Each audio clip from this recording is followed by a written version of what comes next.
கிறிஸ்துவுக்குள் பிரியமானவர்களே, ஆண்டவராகிய இயேசு கிறிஸ்துவின் இனிய நாமத்தினால் அன்பின் வாழ்த்துக்கள்.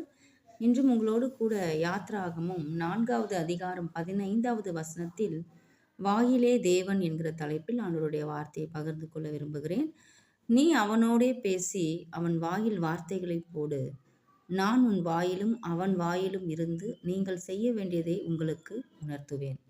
நான் உன் வாயிலும் அவன் வாயிலும் இருப்பேன். ஏன் வாயோடு இருப்பேன் என்கிற வார்த்தைகள் மறுபடி வருகிறது. ஏன் வாயில் இருப்பேன்?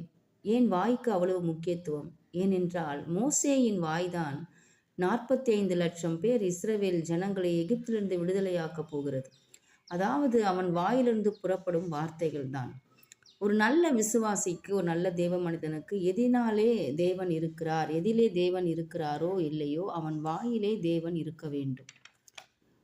வாயிலே தேவனுடைய வார்த்தை இருக்க வேண்டும். ஏனென்றால் அதுதான் ஆயிரங்களை ஆசீர்வதிக்க போகிறது.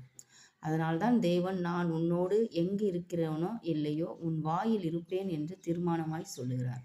ஆகையால் தான் ஒரு தேவ மனுஷியின் வாயை அவ்வளவு முக்கியத்துவப்படுத்துகிறார். காரணம், நாவின் அதிகாரத்தில் தான் ஜீவன் உண்டு.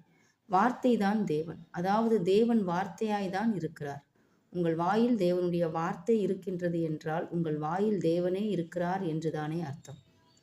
தேவன் தம் வாயின் வார்த்தை மூலம்தான் செயல்படுகிறார். நீதிமொழிகள் 18:20 அவனவன் வாயின் பலனால் அவனவன் வயிறு நிரம்பும், அவனவன் உதடுகளின் விளைவினால் அவனவன் திருப்தியாவான்.